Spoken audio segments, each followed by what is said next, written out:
미국 콜로라도주 샤이엔 산맥의 600m 지하 화강암 벙커.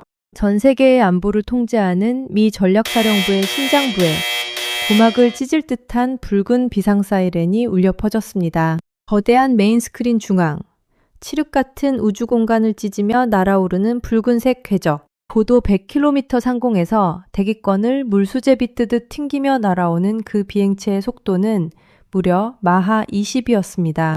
요격 자체가 아예 불가능한 궁극의 살상병기. 파색이 된 미군 수뇌부는 즉각 발사 원점을 추적했고 스크린에 뜬 좌표를 확인한 순간 그들은 자신의 눈을 의심했습니다. 러시아도 중국도 아니었습니다. 전 세계에서 가장 촘촘한 감시망 아래 숨죽이고 있던 동맹국, 바로 대한민국의 동해상이었습니다. 우리가 지켜주고 있다고 착각했던 작고 조용한 나라가 무려 45년 동안 미국의 턱 밑에 가장 치명적인 비수를 들이밀고 있었다는 끔찍한 진실. 강대국들의 거대한 체스판 위에서 언제든 벌어질 수 있는 졸에 불과했던 대한민국이 어떻게 미국을 완벽하게 기만하고 세계 질서를 뒤엎을 절대적인 킹으로 군림하게 된 것일까요? 백악관을 패닉에 빠뜨리고 중국에는 무릎 꿇게 만든 소름 돋는 45년 기만극의 전모를 지금 공개합니다. 침대 옆 테이블에서 고막을 찢을 듯 요란하게 울려대는 붉은색 비상전화기의 날카로운 진동음. 저는 마치 스프링이 튕겨 오르듯 침대에서 몸을 일으켰습니다. 현재 시각 새벽 2시 14분. 미 전략사령부 수석국장으로 일해온 지난 30년의 세월 동안 이 시간에 제 직통 비상전화가 울린 것은 단 2번뿐이었습니다. 구소련의 붕괴가 시작되던 날, 그리고 9.11 테러가 발생해 펜타곤이 화염에 휩싸였던 그 끔찍한 아침이 전부였죠. 소화기 너머로 들려오는 당직 장교의 목소리는 형편없이 떨리고 있었습니다. 알렉산더 국장님, 지금 당장 지하 통제실로 내려오셔야겠습니다. 우주 감시망에 분리법칙을 완전히 무시하는 정체불명의 비행체가 포착되었습니다. 저는 잠옷 위에 대충 코트만 걸친 채 콜로라도 샤이엔 산맥 깊은 곳, 단단한 화강암반 아래 600m에 위치한 전략사령부 지휘 통제실로 미친 듯이 달려갔습니다.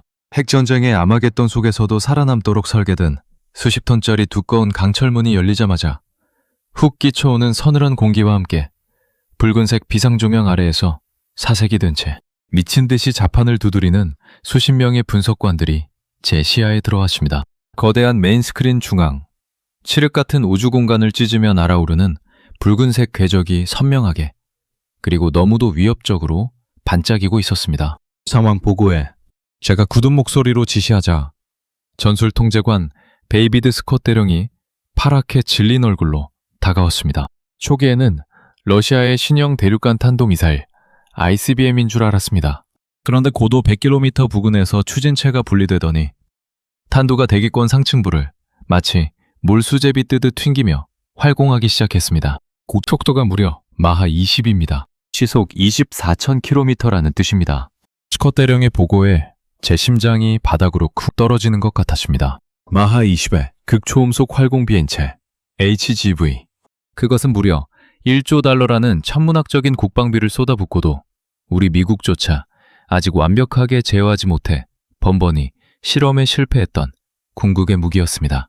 외기 마찰열이 섭씨 3000도를 넘어가는데도 표면이 전혀 녹아내리지 않고 요격망을 비웃듯 스스로 불규칙한 회피기동을 하며 날아가는 괴물. 요격 자체가 아예 불가능한 현대전의 룰을 완전히 파괴하는 절대반지나 다름없는 무기였습니다. 발사 원점이 어디야? 모스크바인가? 아니면 베이징인가? 제가 마른 침을 삼키며 묻자 스콧 대령이 모니터에 시선을 고정한 채 믿을 수 없다는 듯 입을 열었습니다. 그게 문제의 핵심입니다. 국장님, 발사 원점은 러시아도 중국도 아닙니다. 동아시아의 아주 작은 반도, 대한민국의 동해상입니다. 그 순간 제 얼굴에서 핏기가 싹 가시는 것을 느꼈습니다. 주변 분석관들의 다급한 키보드 소리, 전화벨 소리 등 모든 소음이 마치 물속에 잠긴 듯 먹먹하게 멀어져 갔습니다. 한국이라고? 전 세계에서 가장 촘촘한 핵 확산 금지 조약 NPT의 감시를 받고 우리의 정찰 위성이 24시간 내내 일거수일투족을 굽어보고 있다고 믿었던 그 얌전하고 통제 가능한 동맹국이 마하 20의 극초음속 무기를 쏘아올렸다고? 그것은 명백한 상식의 파괴이자 제30년 안보관을 완전히 무너뜨리는 끔찍한 선고였습니다. 한국의 반도체와 디스플레이, 배터리 기술이 세계 최고라는 것은 저도 잘 알고 있었습니다. 하지만 섭씨 3000도의 극한의 열을 견디는 세라믹 복합재와 마하 20의 속도 속에서 초당 수백 번씩 궤도를 수정하는 인공지능 제어 기술을 군사, 무기에 완벽하게 이식했다는 것은 완전히 다른 차원의 이야기였으니까요. 단순한 레이더 오작동이나 데이터 오류가 아닐까? 그럴 리가 없잖아. 제가 현실을 부정하듯 중얼거리자 통제실 한 구석에서 영상 분석관이 새로운 시뮬레이션 화면을 메인 스크린에 띄웠습니다. 오류가 아닙니다.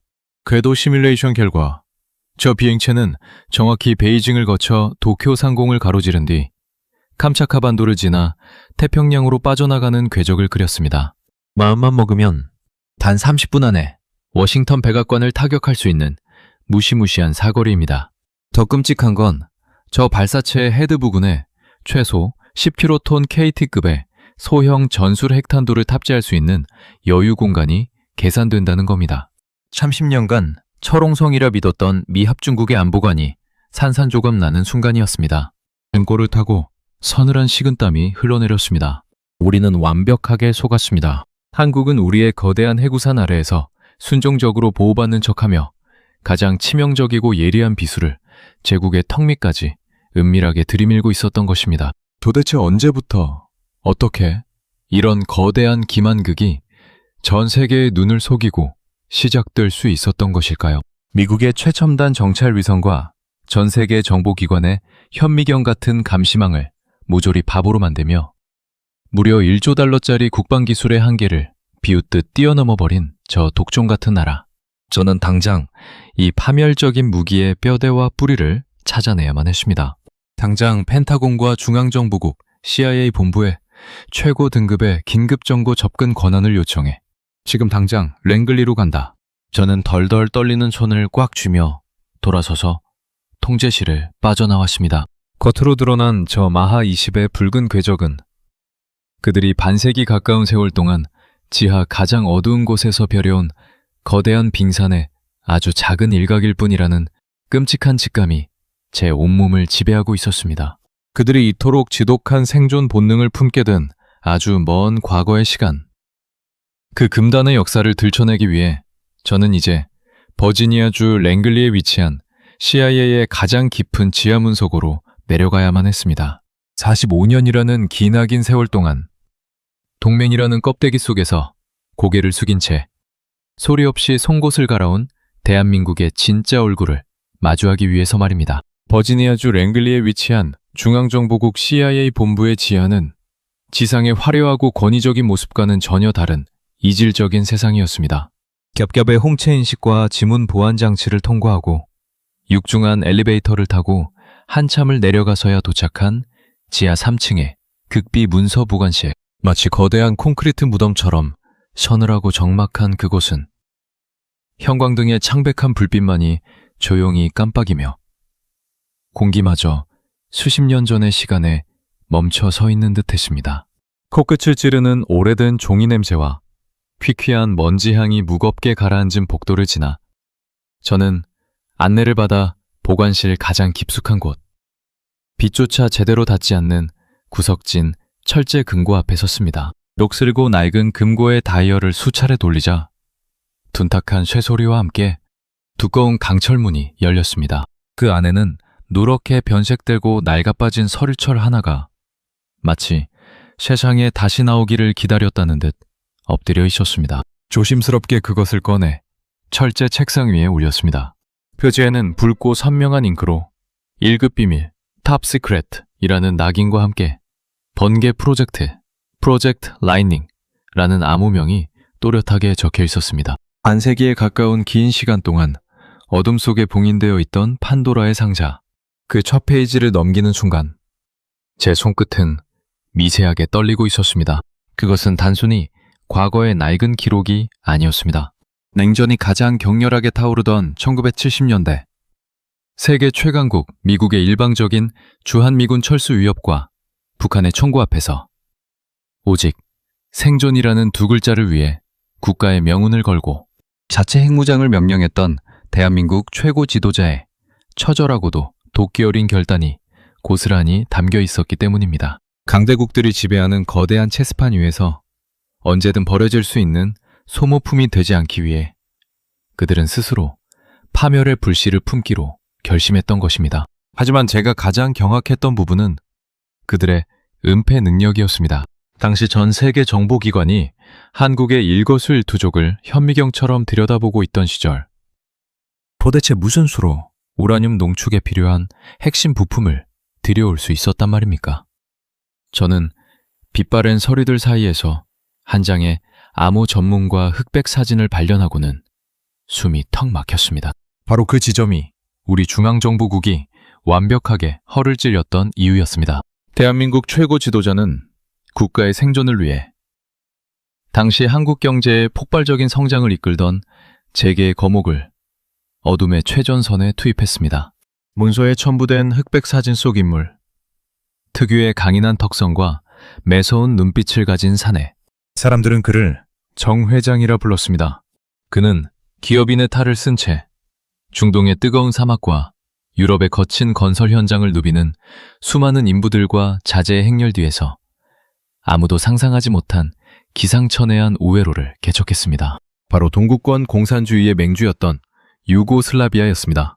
미국은 한국이 맹전의 최전방에서 적성국과 비밀거래를 할 것이라고는 꿈에도 생각지 못했습니다.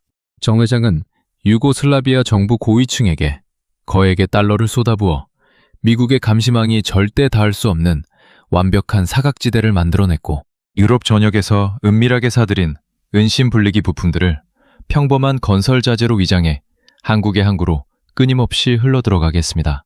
일개 기업인이 국가의 존망을 걸고 강대국들을 완벽하게 농락한 지독한 민족성의 발현이었습니다.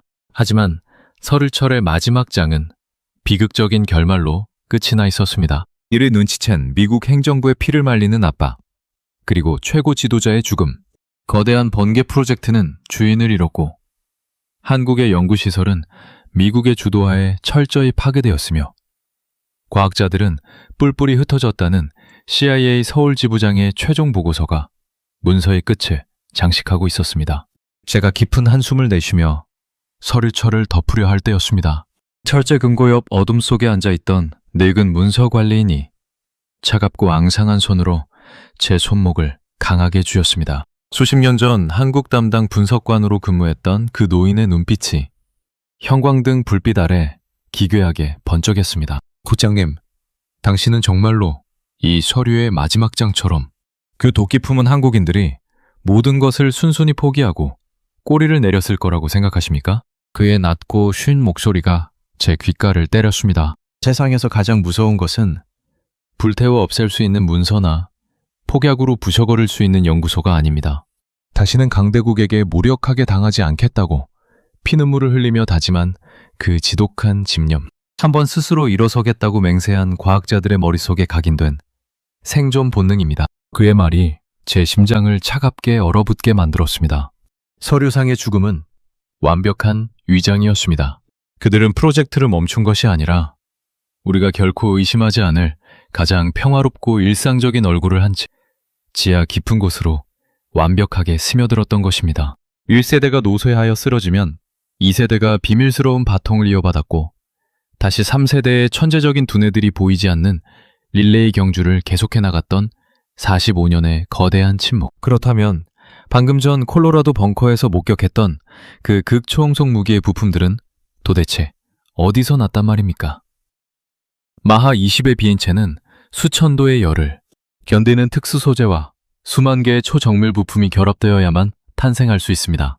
그 순간 벼락을 맞은 듯한 거대한 깨달음이 제 머릿속을 강타했습니다. 전 세계를 지배하고 있는 대한민국의 눈부신 경제 기적.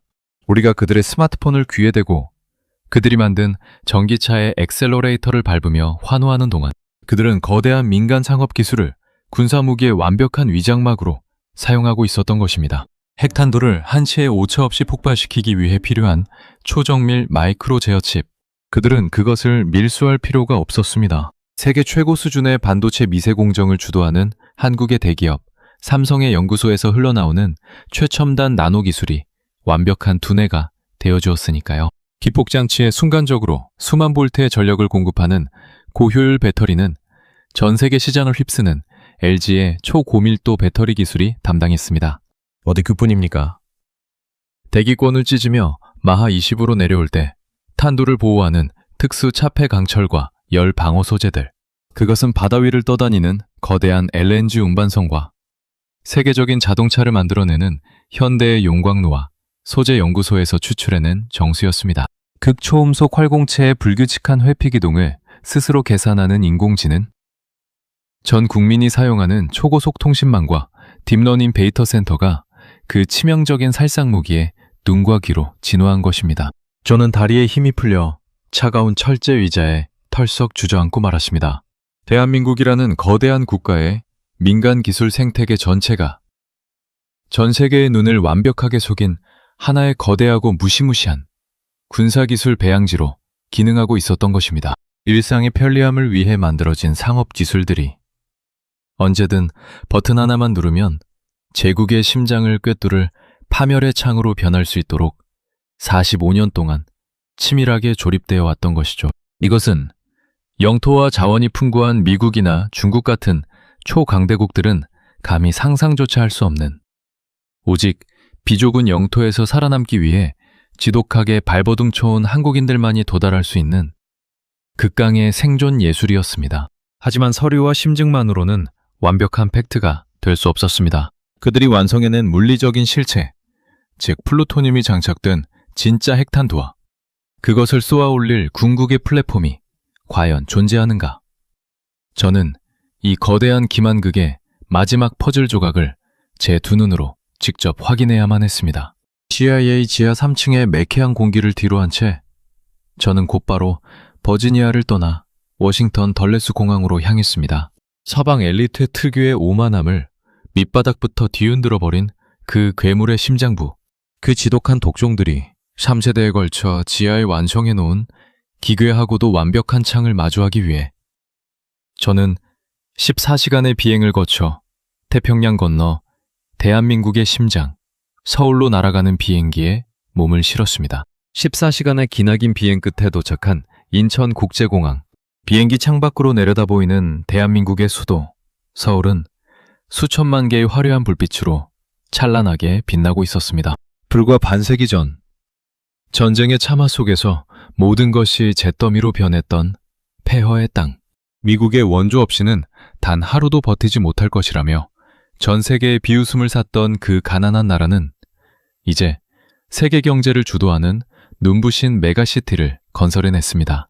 하지만 제 눈앞에 펼쳐진 저 거대하고 화려한 경제 기적의 불빛 아래 가장 깊고 어두운 지하에서는 우리 미국 정보국조차 상상하지 못한 파멸적인 괴물의 심장이 조용히, 그러나 아주 맹렬하게 뛰고 있었습니다. 저는 공항을 빠져나오자마자 철저히 위장된 렌터카를 몰고 대한민국의 과학기술의 심장부라 불리는 대전을 향해 남쪽으로 끝없이 달렸습니다.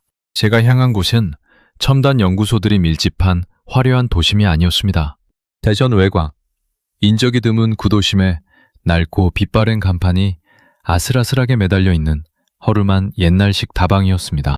삐걱거리는 낡은 나무 문을 열고 들어가자 짙은 쌍화차 냄새와 오래된 소파의 묵은내가 훅 끼쳐왔습니다. 그곳의 가장 구석진 자리, 희미한 조명 아래 70대 후반으로 보이는 백발의 한국인 노신사가 조용히 앉아 있었습니다. 맑았지만 단정한 정장을 입고 돋보기 너머로 신문을 읽고 있는 그의 모습은 길거리에서 흔히 볼 수 있는 평범하고 인자한 할아버지 그 자체였습니다.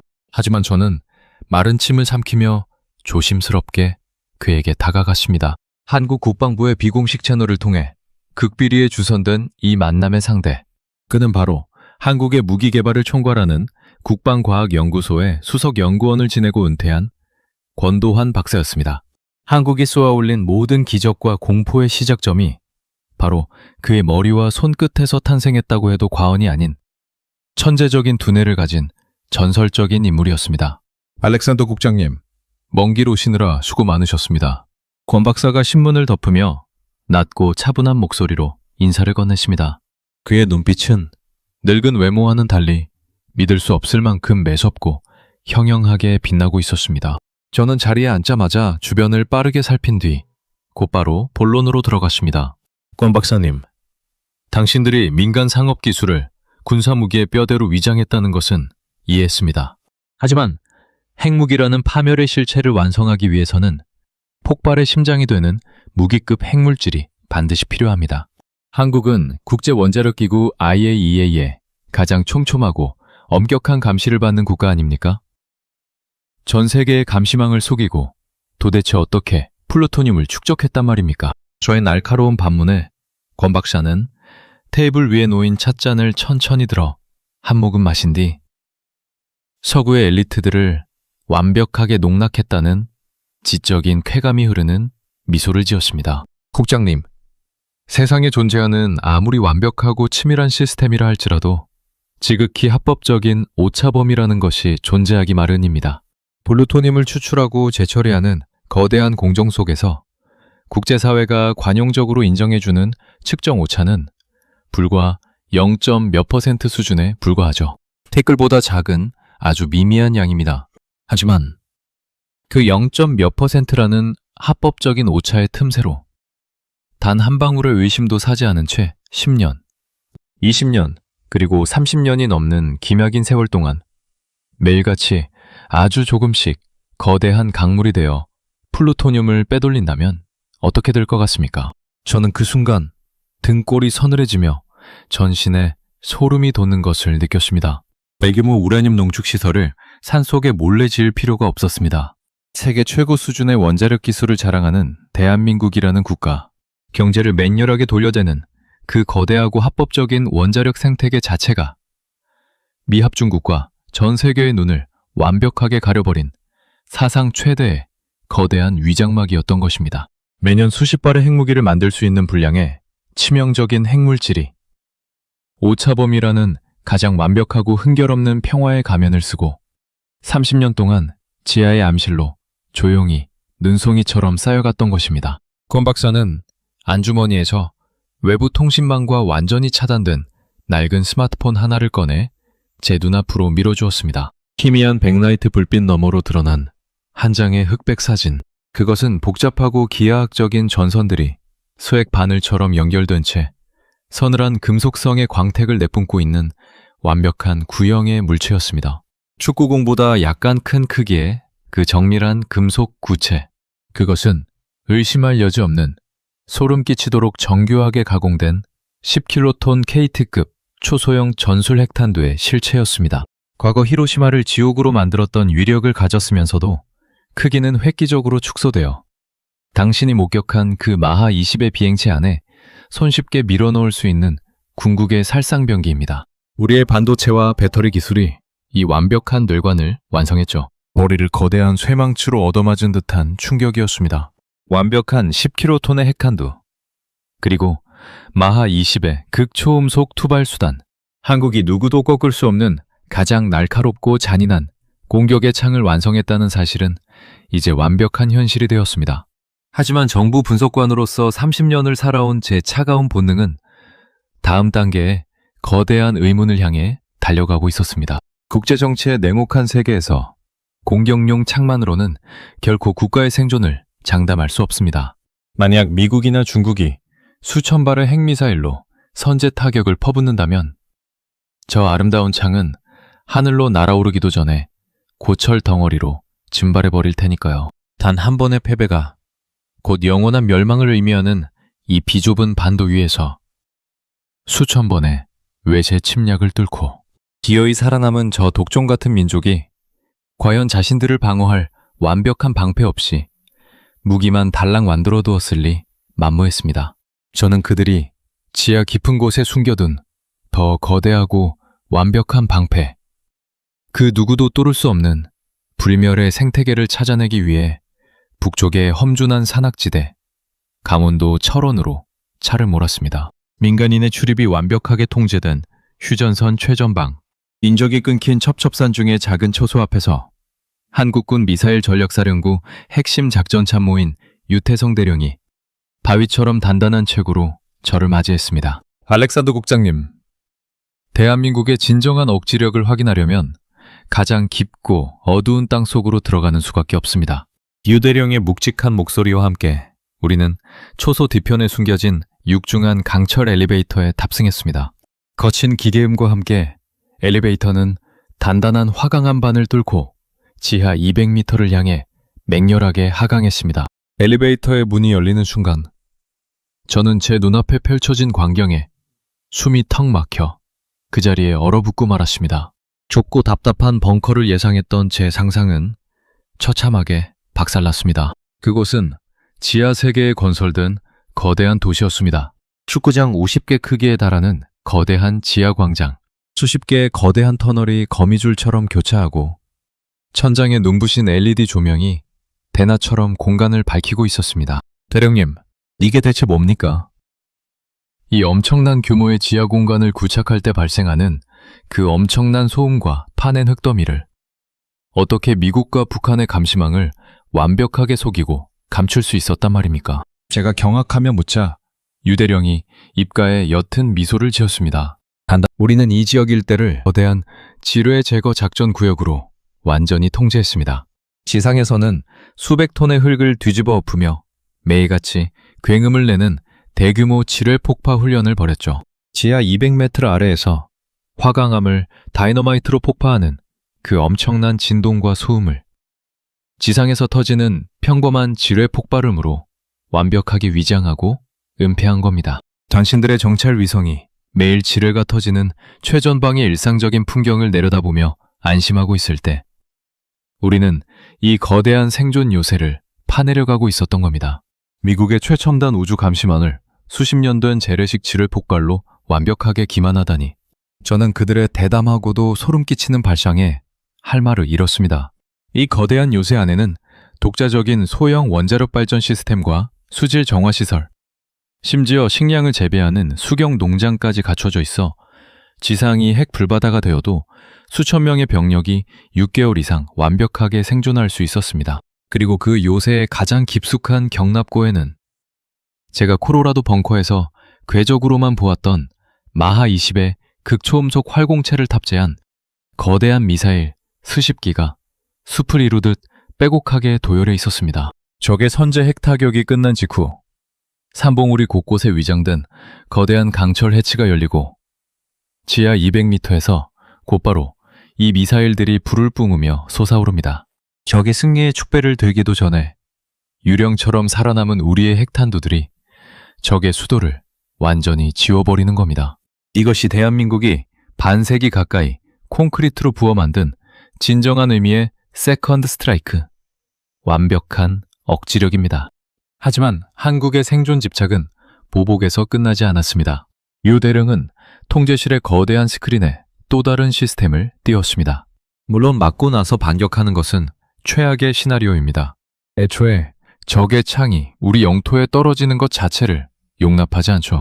국장님, 이것이 우리가 독자적으로 완성한 인공지능 기반의 다층 우주 방어망 엘셈입니다. 그의 설명은 미국의 자존심인 사드샷 시스템을 완벽한 구시대의 유물로 만들어버렸습니다. 사드가 날아오는 미사일을 뒤늦게 쫓아가는 방식이라면 엘셈은 상업용 데이터 센터에서 딥러닝으로 단련된 초거대 AI가 적 미사일이 도달할 미래의 우주 궤도를 초당 수백만 번의 시뮬레이션으로 선제 예측해냅니다. 그리고 고도 150km의 우주 공간으로 먼저 날아가 길목을 지키고 있다가 적의 미사일을 산산조각 내버리는 절대 뚫리지 않는 죽음의 다층 그물망이었습니다. 마하 20의 극초음속 공격창, 절대 죽지 않고 보복하는 지하 200m의 거대한 화강암 생태계, 그리고 우주 공간에서 적의 미사일을 가루로 만들어버리는 인공지능 엘셈 방어망까지 대한민국은 영토가 넓은 초강대국조차 천문학적인 돈을 쏟아붓고도 구축하지 못한 완벽한 공수 밸런스의 군사력을 이 비좁은 반도 땅에 조용히 그리고 너무도 완벽하게 이식해놓고 있었습니다. 철원의 요새를 빠져나온 제 온몸은 차가운 땀으로 흠뻑 젖어 있었습니다. 강대국들의 거대한 장기판 위에서 언제든 버려질 수 있는 졸조지였던 나라. 하지만 그들은 요란하게 분노하는 대신 가장 깊은 곳으로 스며들어 낮에는 글로벌 경제의 목줄을 쥐고 밤에는 파멸의 창과 불멸의 방패를 깎아왔습니다. 이제 이 나라를 물리력으로 통제하거나 굴복시킬 방법은 지구상에 존재하지 않았습니다. 저는 통제불능의 완벽한 패권국으로 진화해버린 대한민국의 소름 끼치는 팩트들을 서류 가방에 담아 오만함에 빠져있는 워싱턴의 펜타곤을 향해 무겁고도 다급한 발걸음을 옮기기 시작했습니다. 대한민국 오산 공군기지를 이륙해 워싱턴 DC로 향하는 미 공군 특별수송기한. 제 무릎 위에 놓인 낡은 검은색 서류 가방은 마치 거대한 납덩어리처럼 제 온몸을 짓누르고 있었습니다. 덜덜 떨리는 손으로 꽉 쥐고 있는 이 가방 안에는 동북아시아의 지각판을 넘어 전 세계의 권력 지도를 맹렬하게 뒤틀어버릴 끔찍하고도 완벽한 진실들이 빼곡하게 담겨 있었습니다. 미국의 요격망을 비웃는 마하-20의 극초음속 비행체, 철원 지하 200m에 숨겨진 축구장 50개 규모의 거대한 화강암 생존 요새, 우주 공간을 촘촘하게 지키는 인공지능 요격망 ASM, 그리고 이 모든 것을 조용히 통제할 10kg급 초소형 전술 핵탄두까지. 불과 반세기 전 강대국들의 거대한 체스판 위에서 언제든 버려질 수 있는 가엾은 졸주대 불과했던 작고 가난한 나라가 이제 스스로 체스판을 뒤엎고 완벽한 캥캥으로 군림하게 된 그 소름 끼치는 진화의 증거물들이었습니다. 수도 워싱턴 DC에 도착하자마자 저는 미 합중국 국방부의 심장부이자 전 세계 미군의 군사작전을 총괄하는 펜타곤으로 직행했습니다. 굳게 닫힌 육중한 강철문이 무겁게 열리고 이른바 탱크, 더 탱크라 불리는 지하 극비 회의실로 들어섰습니다. 원목으로 된 거대한 타원형 테이블에는 미 합중국의 안보를 책임지는 최고 수뇌부들이 모두 모여 있었습니다. 국방장관을 비롯해 중앙정보국 CIA 국장 빅터 크로포드, 그리고 백악관 국가안보보좌관 클레어 벤크로프트까지. 그들의 표정은 며칠 전 붉은 궤적을 처음 목격했을 때의 저처럼 불길한 예감에 잔뜩 굳어 있었습니다. 저는 숨을 깊게 들이마신 뒤 메인 스크린에 첫 번째 슬라이드를 띄우며 입을 열었습니다. 장관님, 그리고 국장님, 제가 지난 며칠간 지구 반대편에서 직접 두 눈으로 추적하고 확인한 대한민국의 극비 프로젝트, 그 최종 브리핑을 시작하겠습니다. 결론부터 말씀드리자면 우리의 우주 감시망에 포착되었던 그 통제불능의 비행체는 단순한 데이터 오류나 적성국의 도발이 아니었습니다. 그것은 우리가 가장 완벽하게 통제하고 있다고 오만하게 믿었던 동맹국, 대한민국이 반세기 가까이 뼈를 깎아 완성해낸 뼛속까지 시린 현실이었습니다. 화면에는 대전의 낡은 다방에서 확인한 초소형 전술 핵탄두 사진부터 철원의 웅장한 지하 요새, 그리고 완벽한 공수 밸런스를 이룬 그들의 독자적 군사 생태계 데이터가 쉴 새 없이 쏟아졌습니다. 그들은 철저한 핵 감시망을 원전의 합법적인 오차범위라는 완벽한 위장막으로 회피했습니다. 전 세계를 휩쓰는 압도적인 민간 상업 기술을 군사 무기의 심장과 두뇌로 이식했고 적의 선제 기습 공격을 받아도 거뜬히 버티며 기어이 보복의 불을 뿜어내는 지하 요새를 국토 곳곳에 거미줄처럼 구축해 두었습니다. 대한민국은 이제 지구상에서 가장 치명적이고 독립적인 비대칭 전력을 보유한 완벽한 주권국가라는 사실을 브리핑하는 동안 탱크 안은 숨소리조차 들리지 않는 끔찍하고 무거운 정적에 휩싸였습니다. 세계 최고를 자부하던 제국의 엘리트들이 아시아의 작은 반도 국가가 철저하게 설계한 거대한 기만 전술 앞에 완벽하게 발가벗겨진 순간이었습니다. 가장 먼저 침묵을 깬 것은 CIA 국장 빅터 크로포드였습니다. 그는 핏발선 눈으로 주먹을 쥐어 원목 테이블을 거칠게 내리치며 소리쳤습니다. 이건 명백한 반역입니다. 우리 동맹에 대한 배신이자 미 합중국이 주도하는 세계 질서에 대한 참을 수 없는 도발입니다. 장관님, 당장 초강력 경제 제재를 가해야 합니다. 그들의 달러 결제망을 완전히 차단하고 태평양의 해상 물류를 미 해군함대로 틀어막아야 합니다. 아무리 그들이 지하 요새에 무기를 숨겨두었다 한들 저 나라는 결국 수출로 먹고 사는 나라입니다. 6달 안에 경제가 마비되어 우리 앞에 무릎을 꿇고 백기를 들 겁니다. 우리가 결코 호락호락하지 않다는 걸 당장 전 세계에 보여주어야 합니다. 오랜 세월 패권국의 권력을 쥐고 흔들던 낡은 관성의 분노, 힘으로 찍어 누르면 굴복할 것이라는 미국 엘리트 특유의 오만함이 폭발하는 순간이었습니다. 하지만 묵묵히 제 데이터를 들여다보던 백악관 국가안보보좌관 클레어 벤크로프트가 차갑고 이성적인 목소리로 그의 말을 싹둑 잘라냈습니다. 크로포드 국장, 감정적인 분노는 접어두고 현실을 똑바로 보십시오. 지금 한국의 경제를 타격하고 달러 줄을 끊는다고요? 그들이 무릎을 꿇기 전에 이 나라 미국의 심장부가 먼저 완벽하게 멈춰섭니다. 클레어 보좌관이 스크린에 화면을 전환하자 전 세계 글로벌 공급망의 복잡한 핏줄이 붉은색으로 나타났습니다. 한국은 이미 20년 전부터 이 순간을 위해 철저하게 계산된 포석을 두었습니다.